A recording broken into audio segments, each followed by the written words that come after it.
میرے دوستو، آپ کتابیں کھنگال کر دیکھیں، حضرت عائشہ رضی اللہ عنہا نے دین کے مسائل پوچھنے میں کبھی شرم نہیں کی، بلکہ اس سے بھی ایک لفظ مزید، کبھی جھجک نہیں کی، کبھی یہ نہیں دیکھا کہ اس سوال پوچھنے کے جواب میں شاید حضور غصہ ہو جائیں، کبھی یہ نہیں دیکھا کہ اس سوال پوچھنے کے جواب میں رسول اللہ صلی اللہ علیہ وسلم مجھ سے ناراض ہو جائیں، لیکن اگر مسئلہ شریعت کا تھا تو کھل کے پوچھا۔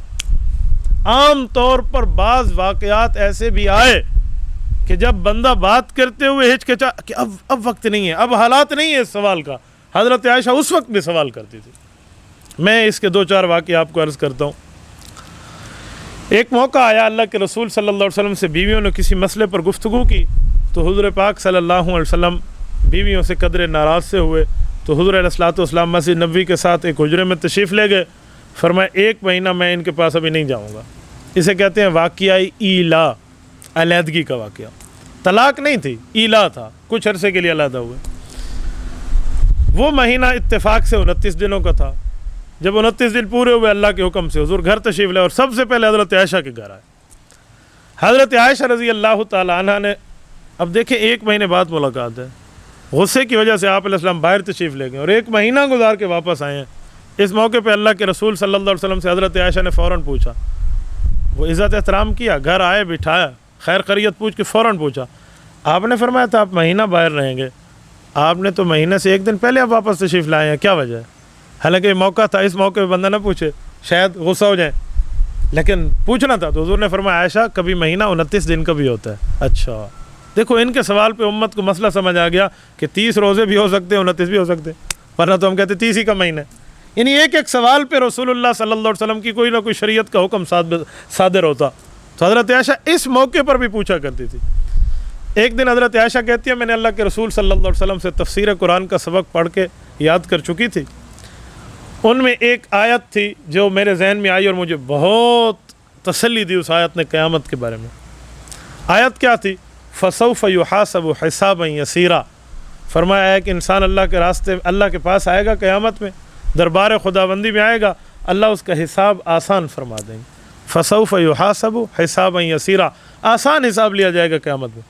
حضرت عائشہ کہتی ہیں اس کے کچھ عرصے بعد اللہ کے رسول نے ایک حدیث بیان فرمائی مسجد نبوی میں بیٹھ کے، اور میں کان لگا کے مسجد نبوی کی دیوار سے مسائل سن رہی تھی۔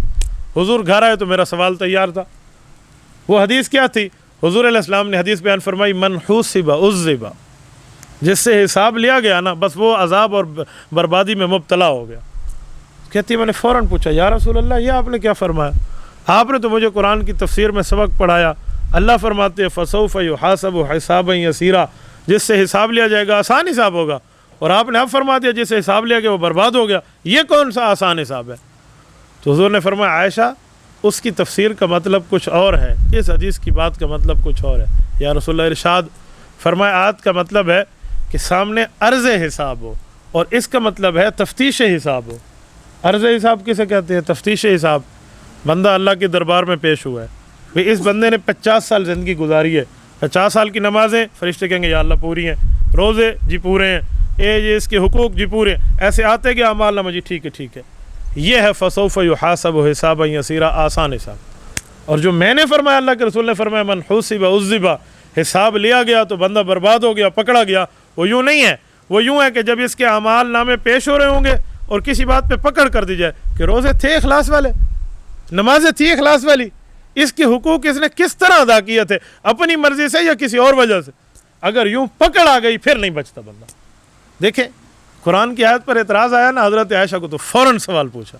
ایک واقعہ مزید ہے، سیدہ رضی اللہ تعالیٰ عنہ فرماتی ہیں ایک جنازے پر اللہ کے رسول صلی اللہ علیہ وسلم تشریف لے گئے، اور حضور پاک صلی اللہ علیہ وآلہ وسلم نے وہاں پر جنازہ پڑھا اور حضور واپس تشریف لائے۔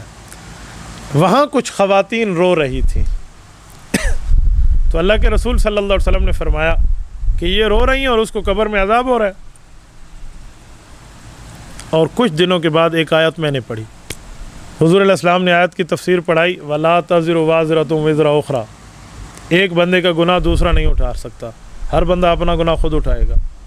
تو میں نے فوراً پوچھا یا رسول اللہ وہ عورتیں رو رہی تھیں، ان کا عذاب تو اس میت کو مل رہا تھا، اور ادھر قرآن کہتے ہیں ایک کا عذاب دوسرا نہیں اٹھائے گا، اس کا مطلب؟ تو حضور پاک صلی اللہ علیہ وسلم نے فرمایا جو آدمی جس غلط کام کا حکم کر کے جائے گا اس کا عذاب خود اٹھائے گا، ہاں جس کا کہے گا نہیں، لوگ غلط کہیں تو ہر بندہ اپنے حساب کا ذمہ دار ہے۔ یہ دیکھیں کس طرح حضرت عائشہ کے سوال سے امت کو مسئلے نکلے۔ ایسے ایسے سوالات بعض جگہ آتے تھے کہ حضرت رسول اللہ صلی اللہ علیہ وسلم سے پوچھ لیتی، وہ یہ نہ دیکھتی اس کے جواب میں نتیجہ کیا آئے گا، بس شریعت کا حکم ہے تو میں پوچھ لوں، یہ بات ہے تو میں اس طرح سمجھ لوں۔ یعنی احکام شریعت کو خالی ضبط نہیں کیا تھا، حفظ کر کے گھول کے پی گئی۔ ایسے اللہ پاک نے ذہانت عطا فرمائی، اور کبھی کسی مسئلے پہ حضرت عائشہ رضی اللہ عنہ پریشان نہیں ہوئی۔ جب مسئلہ بتاتی تو ایسے ٹھونک کر مسئلہ بتاتی جیسے مسئلہ بتانے کا حق ہو، اور پھر میں نے رسول اللہ کو تو ایسے نہیں دیکھا، میرے گھر میں تو اللہ کے رسول نے ایسے نہیں کیا، ہم تو حضور کے زمانے میں یوں نہیں دیکھتے تھے، یہ جملہ آتا صحابہ عمل چھوڑ دیتے۔